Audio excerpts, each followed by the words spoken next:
Welcome to Living with Victory Ministries podcast. Today's podcast is brought to you by Teague's Grocery and Corner Cafe at 130 Soco Road in Maggie Valley, North Carolina. In a moment, we'll join Tony and Laureen Giorgio with today's message. There's a promise coming down that dusty road, and from his holy hand, healing virtue flows. He's got the keys to what you need. Death and hell he will defeat. Oh, there's a promise coming down that dusty road.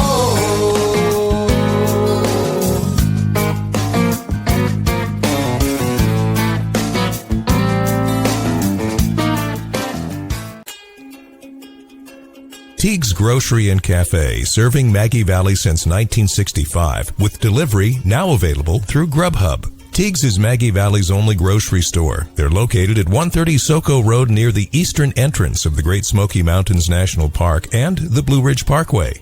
Drop in for breakfast or lunch at the Corner Cafe, featuring a variety of daily specials. Teague's Grocery and Cafe is open Sunday through Thursday from 7 a.m. to 10 p.m. and Friday and Saturday from 7 a.m. to 10:30 p.m. Call 828-926-1147. Teague's Grocery and Cafe, sponsors of Living with Victory.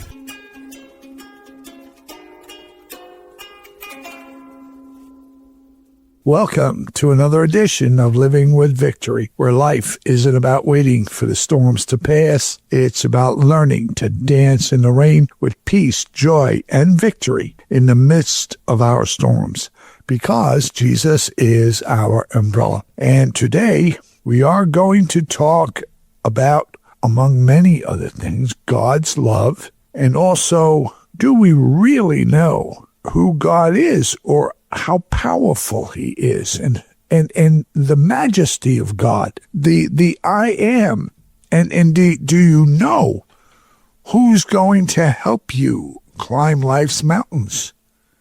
He's right there. Laureen? Hi, everyone. Thank you so much for joining us today. Today's topic is about whose steps are you following? Proverbs 16:9 says, a man's mind plans his way, but the Lord directs his steps and makes them sure. Psalm 37:23 through 24, the steps of a good man are directed and established by the Lord when he delights in his way. And he, God, busies himself with his every step he takes with us. Though he falls, if we fall, he shall not be utterly cast down. For the Lord grasps his hand in support and upholds him. Though he falls, he shall not be utterly cast down. For the Lord grasps his hand in support and upholds him. God will never, ever let us fall so far from him that we would be lost. He loves us too much to do that. That's pretty much what this book is all about. And I'm just going to read a little bit. I think I can, right? We have enough time? Oh, yes. This one page here from Billy Graham's book is filled with purpose. And it's saying, perhaps you see your life's journey as a series of unrelated events, some good, some bad, strung together like beads on a string. Or perhaps you feel trapped like a leaf in a rushing stream, tossed about by circumstances beyond your control. Or, like many people, you may never have stopped to think about the road you are traveling. Where are your steps? Is he watching your steps, or are you on your own? I just threw that in free. But God didn't intend for our journey through life to be this way. Instead, he means for it to be filled with joy and purpose, with even the most ordinary events being part of his plan. He always wants to guide us as we make decisions and give us hope for the future. And like we're saying, whose steps are you following? First of all, when we have to trust, and we're going to trust in God, you cannot trust in someone you really don't fully understand or know. Not that we could ever fully or understand him, but to at least have a knowledge of who he is and what his attributes are. Of course, he's love. He is the creator of this mighty universe. He created you and me. He is the Alpha and Omega. He is the beginning and the end. And he knows the beginning from the end of your problem. He knows your life. He knows where you're heading. And he wants to walk with you step by step to get you where he intended for you to go. We have our own minds, and we always think, well, this is the way, this is my plan. Right. And I have learned that's my first big mistake. Over and over and over. I have learned to say, Lord, your will, your way, your timing, because I really don't want it my way. Yes. I've learned too many times that I've had to pay a heavy price for insisting on my way. Exactly. And I remember at the end of 2018 saying, 2019 is going to be the best, the biggest. We're moving forward. We're going to go on with our internet radios. We're going to do this and that. And I got the news for you. My steps that I took in that regard, no way. I got news for you. We've made a U-turn. A U-turn? My God, my head's spinning. Well, see, just to put it into a capsule, the end of the year. Well, since that August, okay? I mean, between car accidents, okay, and then back injuries with the car accident, and we really shouldn't be here after that car accident. Was unbelievable. But with the storms and the snowstorms, everything that happened with hospital stays, but all along the way, it got progressively worse. And it just turned us around. God had other plans. When God has a purpose, now we never know what his purpose is. And he's not going to tell you because he won't let you see into the future, because then that would not be faith. He wants us to trust him. And he said he will walk with us step by step, step by step. He is not leaving us alone, but he took us into total chaos. Total chaos. Total. I mean, with everything that happened, as I say, God has a purpose. And when he decides to use you for his purpose and his glory, which many times he does, it gets painful to us because we don't understand why we're not traveling the way we intended to travel. We're going backwards. Yeah, well, it's true. Let me give you one quick one day, because it's kind of funny. It really is. One day, the tree incident and the car, okay? Think of this, all right, as the domino effect.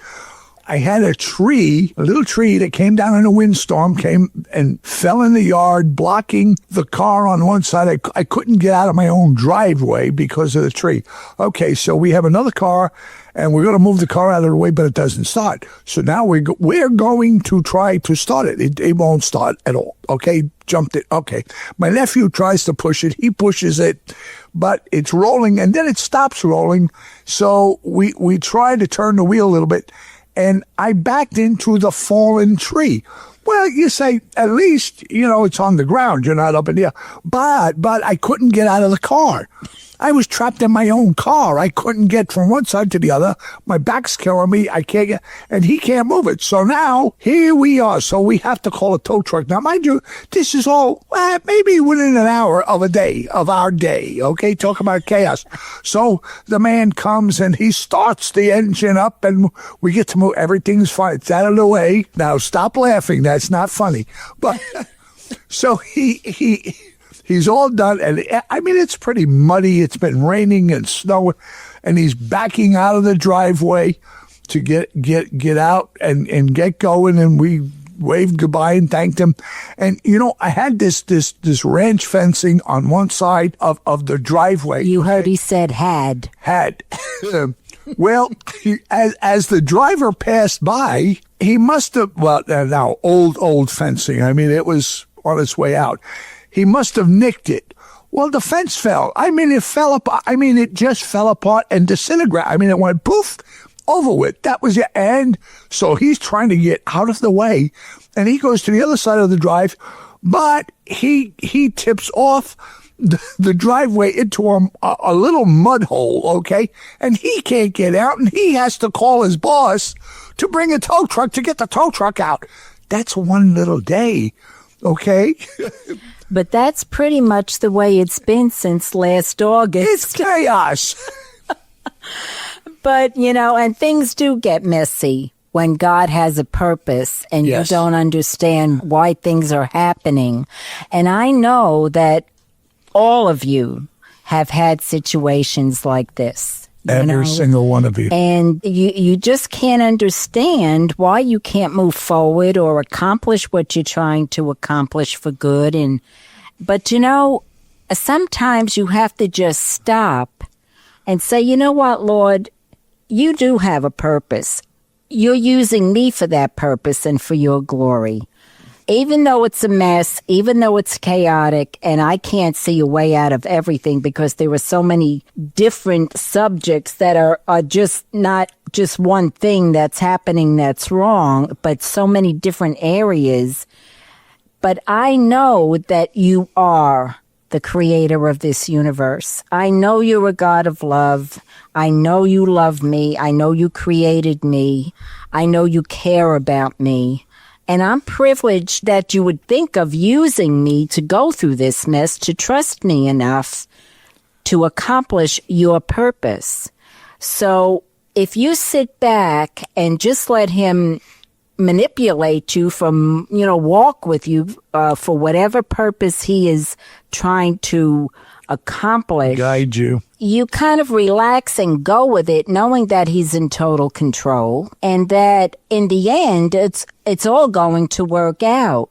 Yeah. It's like that one woman that I read a story about, an elderly woman who was brought in by an ambulance into the emergency room, and she was in such awful, awful pain. All she kept saying over and over again was, Lord, I don't know why this is happening, but it's for your glory. You have a purpose. I don't know why, but I'm in such terrible pain. And the doctor knew the pain she was in because he knew what was wrong with her. But this doctor was an atheist and he didn't believe in God. But God chose this woman to go through that because by the time she had her surgery and by the time the doctor got to know her, he believed because he wanted to know the God that would inspire such loyalty Right. to himself. Yeah, and it's so true, Sometimes what you're going through, God has you there for a specific purpose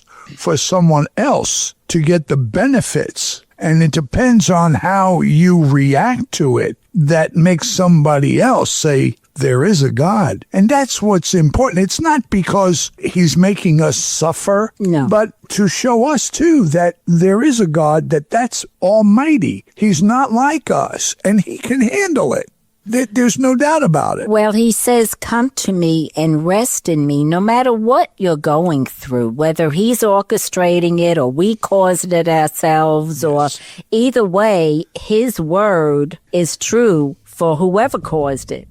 That's right. He is willing to walk with us step by step and help us out. And if we're walking with him with that personal relationship, you hear that still small voice saying, oh, not that way, go this way. But you can't hear that voice if you're not listening.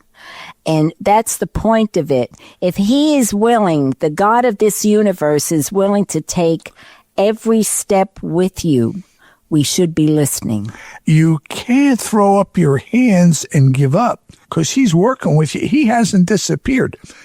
Tell him the story about our friend, a good friend of ours, and his dismay. Well, he was a little bit depressed one day. Yeah. Sometimes at work, politics gets in the way, and he was kind of feeling like he was kind of pushed to the back, and Well, actually, the way he described it, he was in the trunk of the car. And he couldn't get out. Couldn't get out. I just simply said to him, but you know what? Jesus is in that trunk with you. Now, I know that may have sounded funny to him because he kind of looked at me that way, but the fact of the matter is, I don't care what circumstance you're going through. He's in the trunk with you. Jesus is right by your side. But you know what was great? It was that little smirk on his, that lip of his turned up and the frown was gone. Now, you know, we all know it. It's just that sometimes we have to be reminded of it. Yes, and I do too. Let me tell you. Because, you know, I'm telling you, everything this year, what happened, because we're moving forward, we're going to be greater this year than we ever were. I was more on my back than I was on my feet. And then to top it all off, the little story, a quick one, see, because we're full of them, stories. My insurance company changes my medication, okay, from something I've taken for years for my asthma. So I go to a new inhaler, okay? I take 1 or 2 treatments, and I had the most life-threatening side effects of this medication. This is after I've been out of the hospital. I can't breathe. This is a breathing. You're supposed to make you breathe. Chest pains, rash. I mean, I came down. I thought the locust hit me. I mean, it was incredible. We have come out of the dark and into the light. I mean, we have, because I know we didn't get a chance to raise all the money we wanted to over the season and all of that, but God has blessed us in so many ways, so many ways. I mean, donations we never thought of. God was saying, hey, it's okay. I'm here. Even though we're explaining everything that sounds so terrible, and maybe from somebody looking from the outside in, it is, you know, when you know your God, you know who he is, and you can rest in him, you know he's in control. You just feel he is going to take care of everything, and you can have your peace and your joy and your victory while you're going through all of this. And that does change your attitude. And when your attitude is good and you know that God is working through you, what a privilege that is alone. But you know there's something good coming and you live with expectancy. Exactly. And like I said before, you know, sometimes he has to position you from where you were to get you to where he wants you to go. He wants you to go, allowing him to have his way, even though it looks like it's crazy and complete chaos. You know, we've learned, right, yes, Laureen? Yes. We have learned he has the best. He brings blessings into that chaos. I do want to read something from My Utmost for His Highest by Oswald Chambers. This is January 25th. It says, leave room for God. In your mess, leave room for God. Galatians 1:15, when it pleased God. As servants of God, we must learn to make room for him, to give God elbow room. We plan and figure and predict that this or that will happen, but we forget to make room for God to come in as he chooses. Would we be surprised if God came into our meeting or into our preaching or our office, school, and our life, no matter what situation you're in a way we had never expected him to come? Do not look for God to come in a particular way, but do look for him. Expect him. The way to make room for him is to expect him to come, but not in a certain way. No matter how well we may know God, the great lesson to learn is that he may break in at any minute. We tend to overlook this element of surprise, yet God never works in any other way. Suddenly, God meets our life when it pleased God. Keep your life so constantly in touch with God that his surprising power can break through at any moment. Live in a constant state of expectancy and leave room for God to come in as he decides. And you won't be disappointed. Do we have enough time to tell a little story only about how God works, where he leads your steps? And That's right. We were talking earlier about Mark Rutland, Yes. our former pastor, right? Yes. And he was out evangelizing. He had taught a group of people, and he was taking people out into the area to evangelize. And driving along, he had a man with him. I'll cut it short and paraphrase it, but he passed this shack, this scary looking house, and the Lord said, "Stop here. I want you to turn into the driveway." And he said, "Oh, that don't look like anything. We really don't." And the fella that was with him said, "You don't really want to go there, do you?" Consequently, he did. They knocked on the door in the front, and there's music blaring. This was several years ago. I mean, there's wild music going on, and nobody's answering. He said, "Well, let's go around the back," knowing Mark. He went around the back. There's a big old fence he can't see, but he hears a lot of noise and stuff going on and music. And he opens the gate, and as he attempts to step in, it's a biker group congregating at a party here. And he said the fella at the door had a tattoo on his arm, and it said, "Born to Kill." He had a strange feeling that life was over as he knew it, and the fella he was training was several feet behind him, and Mark walked in and said, "Okay, Lord," he said a prayer. He said, "I may die here today, but I'm going forward." And he told them he was there to give them God's word, and he preached the word for their salvation. He told them, and he said he heard language like he'd never heard before used the way it was toward him. And he said, "Oh, surely I'm finished. I'm over with." And then he did a call. Anybody who wanted to be saved after he prayed, to raise your hands, and not one hand raised, but a lot of scary voices. And he said, "Well, it's over with." And as things quieted down and he was about to give up and walk away, he hears this voice saying, "I've got my hand raised," right? I'm paraphrasing, and he can't see anybody.